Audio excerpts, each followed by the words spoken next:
E o que é merengue? Merengue, ele consiste no batimento do açúcar com as claras, ele vira uma espuma, ou ele vira neve, e isso aí é que a gente chama de merengue, é a aeração dos ovos.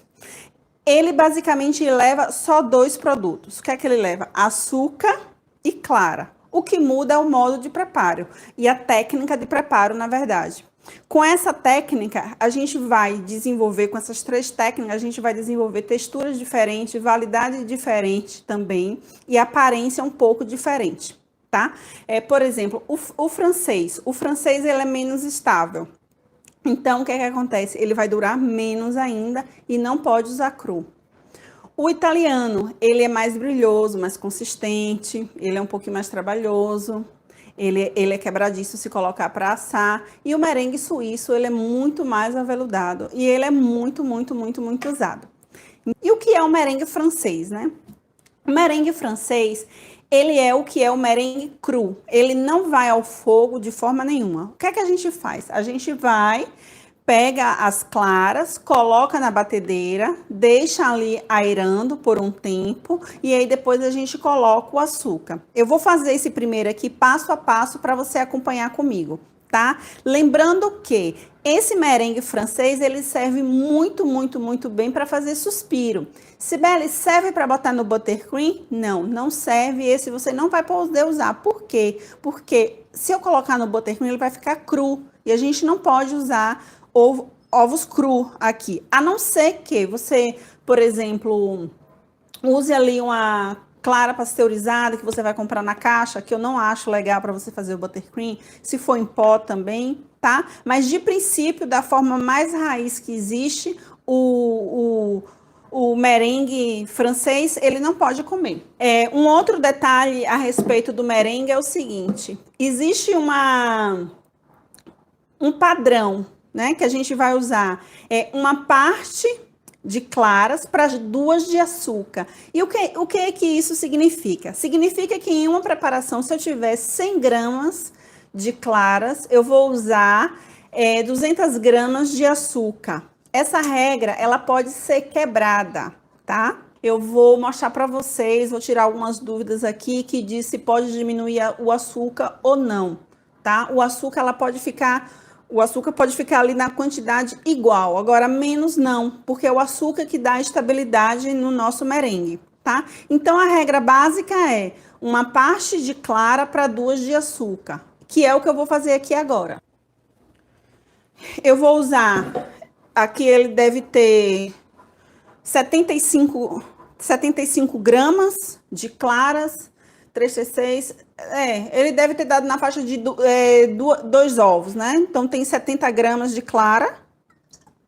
E aqui, no merengue francês, eu vou bater essas claras até ela virar uma espuma. Eu não posso bater muito para ela não desidratar, que isso é um outro ponto importante, né? Não existe isso de deixar bater até o dia raiar. Não, a gente não pode bater, porque quanto mais tempo você vai batendo ali, mas ela vai ressecando. E se ela vai ressecando, por exemplo, no caso do bolo, você vai colocar para aerar um bolo, por exemplo, ela vai ficar tão dura, o merengue vai ficar tão duro, que acontece? Vai ser ruim para você misturar com a farinha de trigo, com os ovos, com as outras coisas que tem ali.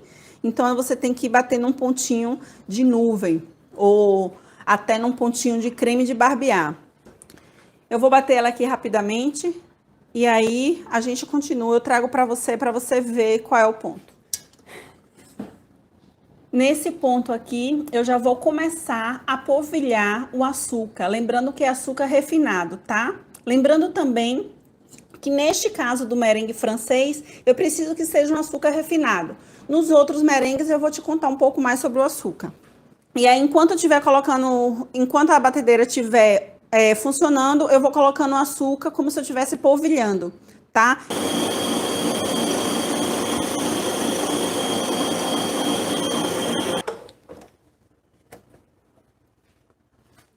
Aqui nesse ponto eu já tô no ponto médio. Você vê que o que acontece?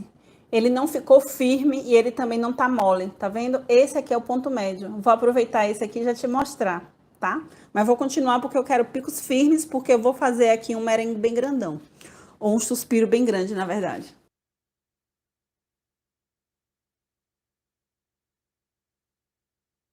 Aqui eu já tenho um pico mais firme, eu posso bater mais, tá? Mas pra gente não ficar muito tempo aqui, esse já é o ponto. Você vê que ele já não cai tanto. Eu batendo aqui mais um minutinho, vai dar tudo certo.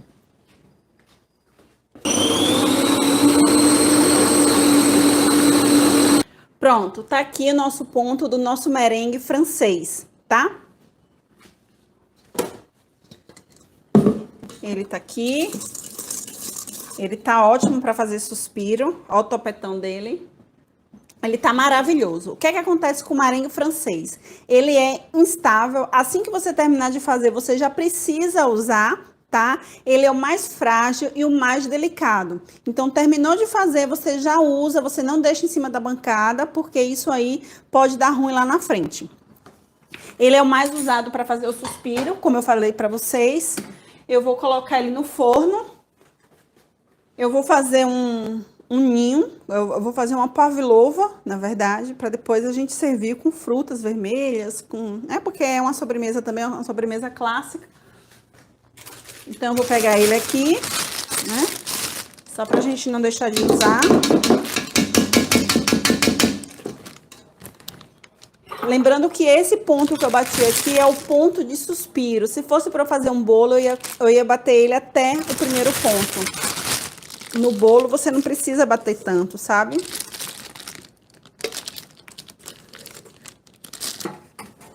Aqui eu tô com essa aqui e vou fazer como se fosse um ninhozinho aqui. Aqui, ó. Eu faço aqui a base, aí vou crescendo aqui, ó. Tá vendo? Esse ponto também tá maravilhoso pro macarrão também.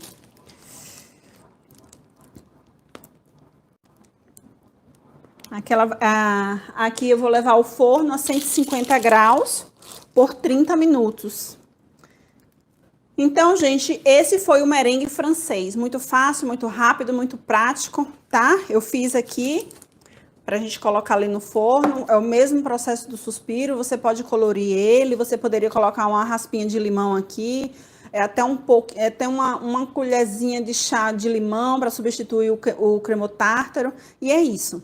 É sem muito segredo. Esse é o merengue francês.